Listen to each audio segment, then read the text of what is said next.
Everyone, Roger Emerson here. I'm delighted to be able to share during this breakout session some strategies for working with changing voices. I spent quite a few years in the middle school classroom and had students who were all over the place, which is sort of standard. So I'm going to divide this into like three short videos. The first one is basically just sort of some overall considerations. The first being every situation is different, and your year might even be different than you've ever experienced before. The changing voice is just one of those variables that we at the middle school level have to deal with, and it can make producing a choral sound challenging. So there's some things that I've found that really help. The first one is boys who sing in the lower grades, K5, don't have nearly the problem when they get to grades 6, 7, and 8 because they've used the instrument. They have connected the voice with the ear. And consequently, if you're getting young men who are having trouble finding their voice or finding their ear, so to speak, um, that's often the result of not just the voice change, which may be making the thickening of the chords, may be making it worse. But the fact is that they just haven't used the instrument. And they tend to be, generally speaking, years behind the females. That's why the ideal situation is to have separate gender-based or at least range-based soprano, alto, barittenors, as I call them, ensembles, if at all possible, in the middle school. And there are a variety of reasons for that. One is that it allows you to really sort of focus on finding the sweet spot for these voices. And also just psychologically, boys tend to, when they're apart from the gals, they seem to have more fun and be less inhibited. So that's important. Um, if you're not familiar with John Cooksey's work on voice change, do some Googling of John Cooksey. Back in the 70s, um, he did some really fine longitudinal studies on male voices and chronicled various classifications of the change. I think there's maybe five or six. And of course, he advocated, well, let's just do four-part music and we'll have each part be a different range. And as the voice changes, we'll move them to those parts, which in theory is great. And I suppose if you had a select ensemble that all of the young men had experience and maybe a boy choir or something, I think that might work. But the fact is that when oftentimes in the typical middle school, we'll get males who haven't sung before, and the idea of trying to sing multiple parts is just not there. And so it's good to read that research, but then don't feel like, wow, how am I going to do this? It's probably unlikely that you are, unless you're in a very specific kind of situation. So the overreaching aspect that I want to really impress upon you is that as musicians, we want a perfect performance. It probably ain't going to happen. All we can do is work towards a better performance than we had the last time around. And more importantly, it's about building relationships with kids and inspiring them in music. I have just seen some fabulous, enthusiastic music teachers over the years who maybe they didn't have the best ensembles, but man, they had the best programs because their focus was really the individual and how can I make this a joyous experience. And so let that be, your sort of bottom line, so to speak, because sometimes you just got to go with it. There are some techniques which will help you with the working with the male voice, and I'm going to cover those in just a moment in the next segment. Well, let's continue with the changing voice. Here are some things that will help you as you're working, hopefully one-on-one or in small groups. What I used to do is, if I couldn't have the boys, the young men by themselves, I would have them gather around the piano, either at the very beginning when they come in the room for 3 or 4 minutes, while everyone's sort of getting situated, or maybe right at the end of the class period, say, "Hey guys, come on up and let's work on some fun stuff." And of course, ideally, if you can, pull them out at lunch or before school, after school. If you got pizza, they'll probably be there. So never underestimate the allure of food when it comes to that age group. So anyway, some of the things that you can tell right off the bat about where the voice is. One is their speaking voice. Have them say their name. Roger, Roger, Roger, or so on. You can tell by sometimes some hair on the upper lip that's forming there. They're going through the vocal change, but that's always a good start. The other thing is, this is really important. I found that young men, any singer, but if they have not sung before, they're just not really singing. They're not really phonating, and so there's not enough air going over the chords, the vocal cords. So they just sort of grumble down here like this. And it's not singing. And they can be sort of lazy. And I think it's lazy, or maybe fearful might be a better word. So one of the things that I always do is, I do this with all singers, but of course I work posture, getting that rib cage elevated and flexible. I do some deep breathing.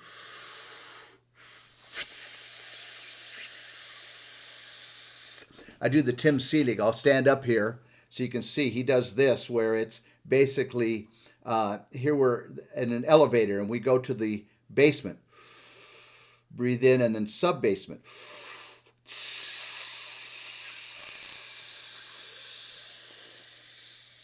So they're actually getting the idea of, then you have them yell, "Hey, hey!"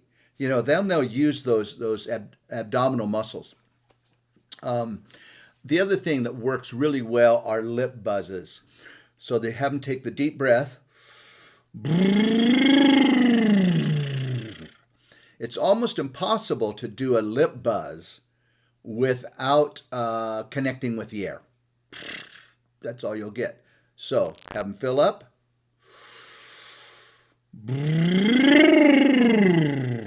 And basically do a lip buzz siren. Sirens work great as well. You can go ahead and go, woo, woo. And you can hear my voice a little froggy this morning. I sound like an adolescent. Those tend to work really well. The other thing that I will do with young men is sometimes they match pitch better in head voice and falsetto. That's a Henry Leck technique, and I thought, that's got to be crazy, but it works. And one way to get them up, a couple ways to get them up into that head register. One is, I call it the video. Boo, boo, boo, boo, boo, boo, like a video game kind of ray gun kind of thing. The other that works really well, and this was from Ken Phillips, who has a great book called Teaching Kids to Sing. It's a textbook, so it's sort of pricey, but you can probably find a used one. If you haven't read it, you need to read it. It gives you some great ideas and some exercises. But he says, okay, I want you to bark like a big dog. Roof, roof, roof. Now yip like a little dog. Yip, yip, yip, yip, yip. And then you'll get that, woo, yip, yip, woo, kind of thing. Woo!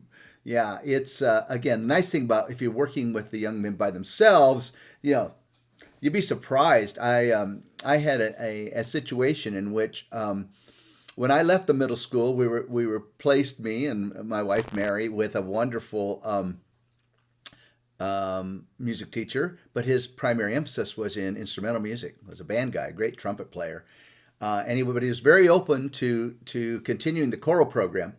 And so, but occasionally he'd have me in and say, Roger, we work with my guys, and I could take them for, 20 or 30 minutes into another room and work with them there. And one of the things that I found is that if he was doing some of the two-part music where the guys sing 8 measures and then the gals sing, or they do 4 measures, do some call and response, is that the guys, when the females weren't around, would jump right up and sing the girl's part in between and then come back to their octave. So that was very enlightening to me. So anyway, something else to think about when you're, say that you have the opportunity to have enough young men to divide them into parts.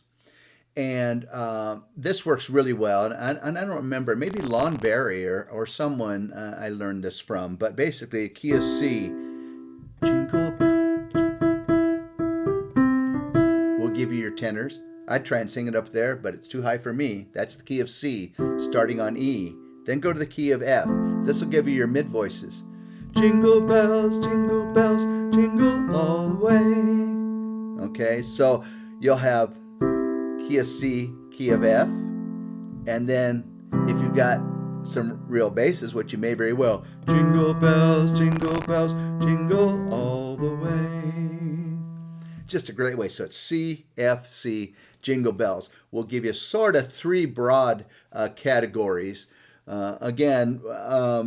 Ultimately, and I'm going to give you some resources in this next segment that will allow you to sort of find that sweet spot that they all can sing, particularly if they're inexperienced, because they're going to gravitate to the melody. So hopefully we'll have some melodic parts. So something else, and that is this. Now it's really, see if I can do this. Get these at the hardware store. I think they're like 2-inch, maybe drain pipes. Put them together, put them to the right ear. Get several of them so that no one feels singled out. And it allows you to hear, or the singer to hear themselves really well. And they don't oversing, because you can't, because it'd be unusually loud. And it's sort of amazing. They make a commercial, one of these called a tubaloo. I think they're like $7 or $8 a piece. But again, get several of them. And if you're in a mixed setting, give them to everybody that can, so no one feels sort of singled out. But this can really be helpful. I think that was Dave Perry. He's probably done some of their pieces, who showed me that at a workshop. You never stop learning. That's the neat thing. That's the challenging thing also about teaching. But I think it's wonderful that we're able to keep growing and learning. So one of the things that I did when I would go in and work with the gentleman who followed me, Mr. Wickman at the middle school, is when I got the guys together, I would find that wherever they were singing, I would try and find them. So, I might start, and I'm going to do this, show you how to do this in just a moment, but maybe shake, rattle, and roll, shake, rattle, and roll, shake, rattle, and roll, shake, rattle, and roll. Now, if you had like 12 young men, probably 6 or 7 are going to be spot on, right there with you. And that's in the mid-range. That was about G below middle C. It just depends on their age. If they're 6th graders, then it might be, shake, rattle, and roll, shake, rattle, and roll. You want to find that place where the bulk of them are able to match pitch. Because you're going to have you're going to have some down the octave, some somewhere in between. Again, the idea is to sort of work with them in various places and try and find what works there. So if I had, say, 7 out of the 12, that were a matching pitch, then maybe the other 5 I go, hey guys, just try it here. Shake, shake, rattle and roll. Shake, rattle and roll. Shake, rattle and roll. Until we could find them. So again, you use anything that you possibly can in order to find what you need to make the whole thing work for yourselves. So anyway, I hope those are some techniques that work. In segment 3, I'm going to show you some resources that hopefully will really help you. So I'll be back. Okay, welcome back to segment 3 of working with changing voices. You know, I'm always and still a teacher at heart, so my whole writing career of 44 years has been creating resources and materials that hopefully help you in the classroom. That's always been my motivation. I didn't really set out to be a writer. I'd love to teach. I wish there were 2 of me. I would teach all the time. It's great fun, the hardest job I ever had, and I know how hard you work out there because it's challenging. So anyway, here's some things, some resources that I hope will help. And I think at the end of this segment there'll be a landing page where you can hear more excerpts and see exactly what these pieces look like. I think Hal Leonard's going to provide that for us, or J.W. Pepper, or Stanton's, or Pender's, or any of the dealers that are sponsoring these wonderful sessions. We appreciate them. First one is, remember when I was doing that shake, rattle, and roll? Well, I put it on a CD, and we have a male vocal model, great guy, Fletcher Sheridan, who just sounds great, and he sounds youthful. And what's unique about this, and of course it's the companion to the book. They are sold separately. If you can only get one, I would get the CD. But hopefully you can get them both in future or subsequent publications. We try and put them together. But in this CD, I feature shake, rattle, and roll. I do jump, jive, then you gotta jump, jive, and so on. But what's unique about this, and I'm going to put this down for a minute, is that it may start here on G and then go up by half step, shake, rattle, and roll, or jump, jive, wail, and so on. It works its way up, right? It does a whole, 8 bars on each one, or 16 bars on each one. And then the next exercise starts here and goes down by half step, shake, rattle, and roll, shake, rattle, and roll, shake. So ultimately, you end up with 2 octaves of sort of workouts. You know, it's warm-ups and workouts. And that's for total of, I think we've got 8 or 9 songs. Shake, rattle, and roll, jump, jive, and wail. We Will Rock You, Smoke on the Water, Land of 1,000 Dances, Mission Impossible theme, doom, doom, doom, doom, doom, doom, Addams Family, do, do, do, do, snap, snap, do, do, do, do. And a real favorite is na, na, na, na, na, na, hey, hey, hey, goodbye. So each one gets a little wider in range, and I think they're all sort of male themed, macho. So anyway, but again, start on G, work up, start on G, go down, because the guy with the most notes wins. That's what you tell him. And so that hopefully that competitive spirit will go, well, I can sing higher than that, or I can sing lower than that. And again, even in the 8th grade, I have seen and heard singers that can hit a low F at the bottom of the bass clef. And I've heard some completely unchanged that are basically can sing right up there with the sopranos. So it can be all over the place. Again, you're going to find by using these warm-ups that you will find, here's where these guys sound the best.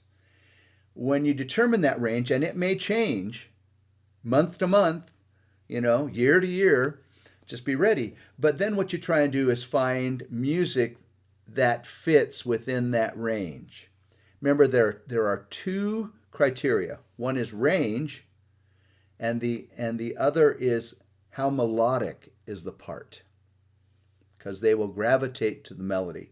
So the pieces that work are ones that have a melodic part 3 or baritone, or alto, if you're dealing with seventh graders, SSA, if it's acceptable and workable for the young male, or SAT. When you find that sweet spot, then you want to find literature that fits that, and that's sort of the golden key to success there. So I've got a couple other things I want to show you before we go. The other one is Rounds Plus. Now, you often see people recommending rounds. In fact, I've got some myself to show you next. But rounds are great. They really are. But most of them are a full octave or more. And so for your maturing males and changing voices, they might have 3 notes here, and then they got to drop it down an octave or take it up an octave and those kinds of things. So what I did in Rounds Plus is I went ahead and took like row, row, row your boat. And I gave them an ostinato. Row, row, row your boat gently down the stream. Merrily, merrily, merrily, merrily, life is but a dream. Okay. And so on. All right. That's the other part. So they set up sort of, I'm going to call it almost a chant. Row, row, row your boat. And so on. And they just keep it going and then add, the sopranos and altos to that in a traditional round. And it seems to work really well. Now, again, you might, if they're mostly down here, row, row, row your boat gently down the stream. Merrily, merrily, merrily, merrily, life is but a dream. Then you could either row, row, row your boat gently down the stream. B flat's always nice to have in there. Right. It is the key of F, Roger. Anyway, or start them up here and take them up to that high F for the other members of the group. So that's Rounds Plus. And I think there are 8 or 9 in there. Dona Nobis Pacem. Down by the Bay, Ghost of John, Haida, Hey Ho, Nobody's Home, Jubilate Deo, London's Burning, Music Alone Shall Live, Row, Row, Row Your Boat, and Shalom Havarim. That's Rounds Plus. I just think it's a great resource. And of course, there's no audio with this because you want them to be singing a cappella, setting up their chant, adding the round on top. And so, anyway, speaking of rounds, it's so new I don't even have the graphic, but I'm going to try and I think I've taken a picture of it here so you can see. And again, hopefully the Hal Leonard folks will have this to show you. I can do this on my iPad. And it's called Pop Rounds for Choir. You've probably seen the Dynamite one that is on YouTube. It's really cool. Well, that's included in here. And there are several others. So, for instance, Hallelujah.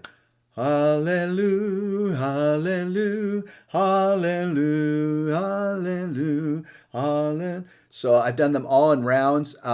They've got a track with them. It's a very simple track because ultimately we want them to move away from accompaniment and get them a cappella, because when they're a cappella, you can start the round wherever from a key standpoint. And again, what you want to do is find the sweet spot where they absolutely sound the best. So again, I think there are 8 different ones in there. There's All of Me. There's Dynamite. There is Can't Stop the Feeling. Justin Timberlake. There's Havana. Boo doo doo doo doo doo. Really, really fun stuff. I'm really excited about it because I think we're going to get a lot of kids singing. We as choir directors, we like to sing harmony. We're into harmony. That's one of the reasons we do this. But I think it's really important to be able to sing things in unison or octaves well. I would rather hear and see easier music and have it done well. When I did a workshop recently in Virginia, and it was military families, military base, with lots of kids in and out. And I got done, and I just had many directors say, "Can you give me some more unison? Give me pieces that I can just get my kids singing," because they just haven't had that much experience. And of course, you're going to want to look for the materials in the Discovery series. Those will hopefully be on the landing page here. Audrey Snyder does a fabulous job at editing pieces expressly for that middle school. We have the Discovery series for men, which is TB. It's not a low TB, it's sort of an upper TB where you almost have the cambiata tenor, and then you have sort of a limited range baritone. Pieces like Stand By Me, where you again set up sort of an ostinato. Do, do, do, do, do, do, do, do, do, do, do, do. And then, of course, you have the upper voices, the cambiatas take the melody there. A lot of pieces there. Discovery Jazz introduces kids to jazz. And then, of course, so we have a Discovery Concert. And a lot of those pieces, I think there are well over 100 pieces. And they all have part predominant practice tracks, which I think are going to be very, very important coming into this new year. They always are. So anyway, I hope that helps. I'm always available at rogeremerson.com or on Facebook. If you have a specific question, please don't hesitate to get in touch with me. So thanks so much for sharing this with me and with us. I hope you found some things that work for you. So until next time, so long.